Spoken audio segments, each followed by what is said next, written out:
Hi, Jill here, and today I'm going to do a project for you showing you how I did one in particular ornament from my tree. Let me really quickly show you. This year we went with the small tree. And all of these ornaments on it, some of them are hard to see, but it was really hard to get the lighting correct. All of these ornaments are made from paper, using various spellbinder dies, some tags, and just in general some ink. So all of this today is in preparation for the virtual crop at your paper pantry, and it's tomorrow, which is Sunday, and it starts at 1:30 Eastern Standard Time, and it's going to be on Ustream. So those of you that aren't familiar with Ustream, I'm going to put a link below, but it's www.u, the letter U, stream, S-T-R-E-A-M, .tv. And then once you get there, you'll do a search for your paper pantry, all one word. And then you'll find all of the classes. They're going to be going in half-hour intervals, starting at 1:30. So be sure to check that out. That's going to be tons of fun. Give me 1 second. I'm going to change out to my project here. Go ahead and turn the light on, hon.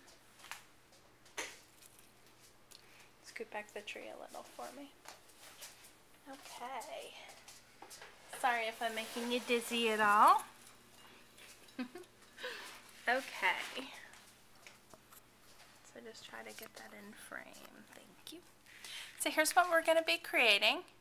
It's a very simple ornament. It just takes a few supplies.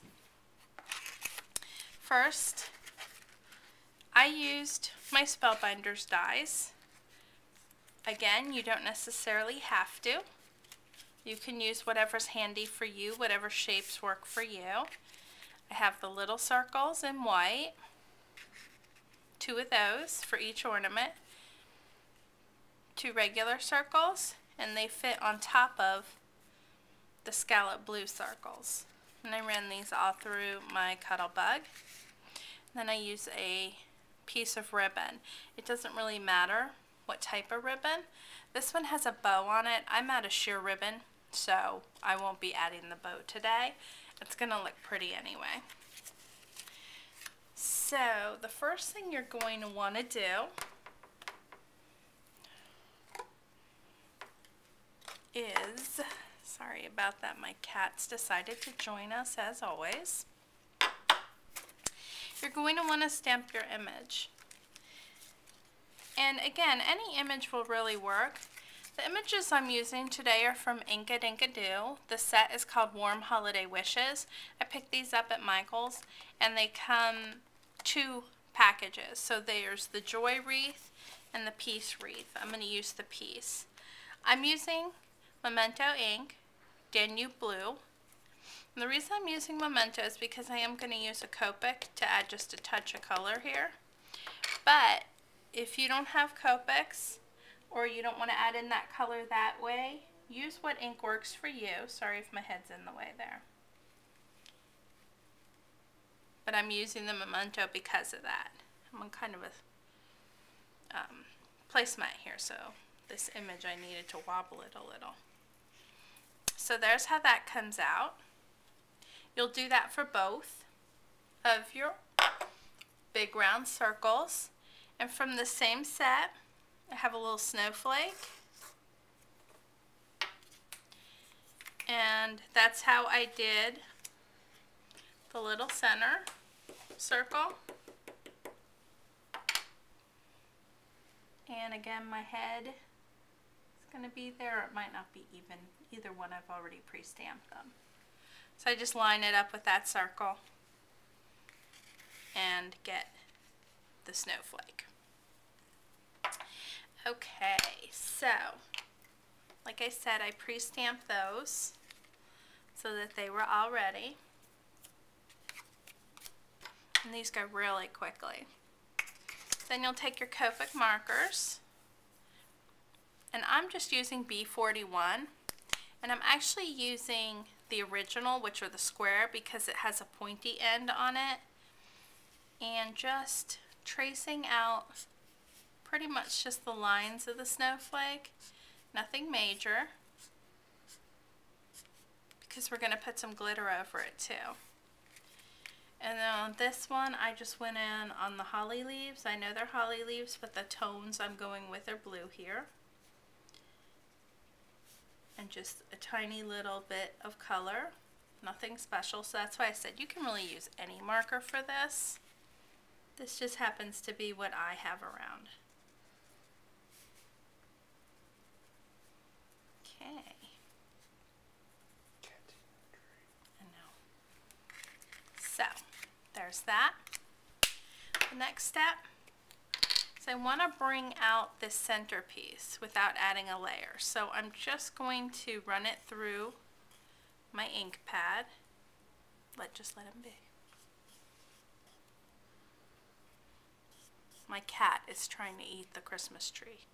It's been here for weeks, and all of a sudden he's decided that because I'm filming, that tree is so much more interesting. So see how that just makes that layer stand out a little bit more? And I think a lot of the times these things are all about those little touches that make your project seem that much more complete.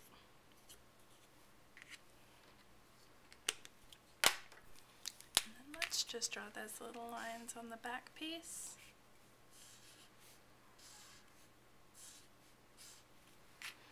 Okay. It's that difficult.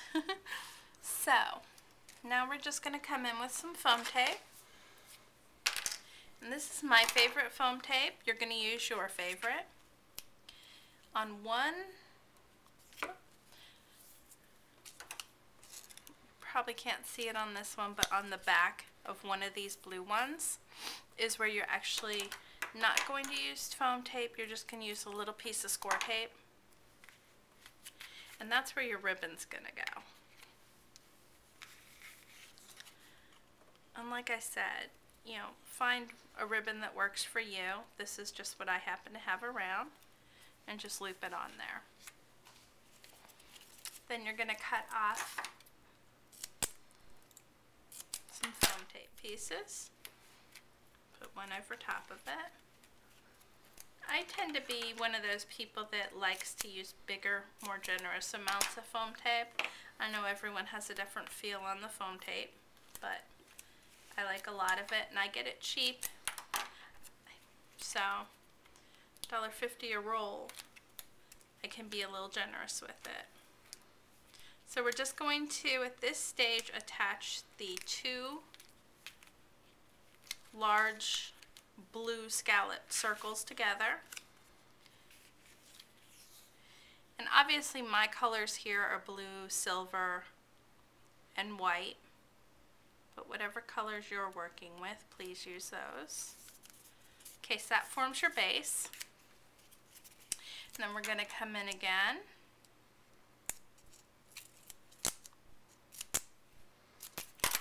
Just some foam tape on each of these that have, again, already been colored.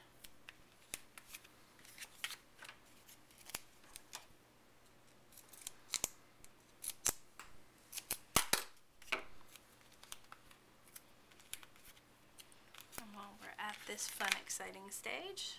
Sorry, I'm just going to add 2 circles. You figure, whoops, got the circles, they're all ready for us to use, so I might as well use them.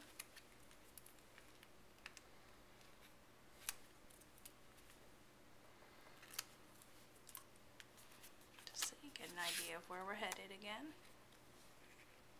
So we're going to attach this circle on this side.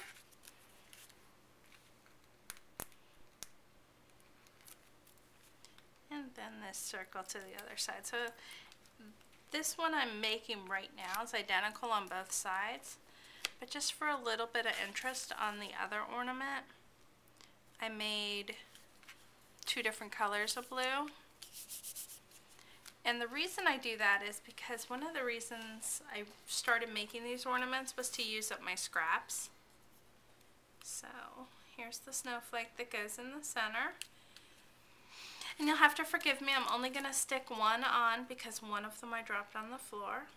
We're using some little self-adhesive pearls. Just one of them goes right in here. And then some stickles. My favorite crystal stickles.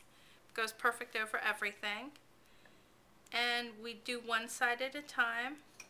I come in and get all these little droplets, and that's why I don't bother coloring them. And I just color the leaves because they're a larger area. So see, that adds that little bit of shimmer that the tree lights are going to really pick up. Okay, and then I just come through here and more just little drops. Again, everyone has a preference. I just don't want too much through here. Okay. And the last thing I do is I come in with a white gel pen, but what I'm going to start doing with the few that I'm making this year is I'm going to use the enamel accents in white. These just came out by Ranger, and I love them.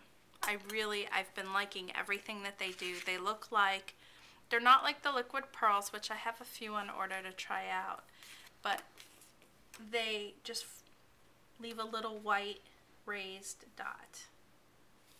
And that's how I finish off those edges. And I'm just going to do half of this one because I'm not going to make you watch me do all of those, but that's how fast that is. So there you have it, a nice quick simple ornament made out of paper. These make great gifts, but I personally think they look great on my tree, and I have a bunch of different ones, but I'm probably going to come back and show these to you guys, the Spellbinder die ones. I've made some with tags and punches. It's just pretty much use your imagination and use the supplies that you have on hand to make a bunch of ornaments. And be sure to check out the virtual crop tomorrow at your paper pantry over at, again, it's ustream.tv. And it's a U, the letter, not Y-O-U. And if you have any questions, it'll be below for you to check out. And thanks for stopping by, and have a great day.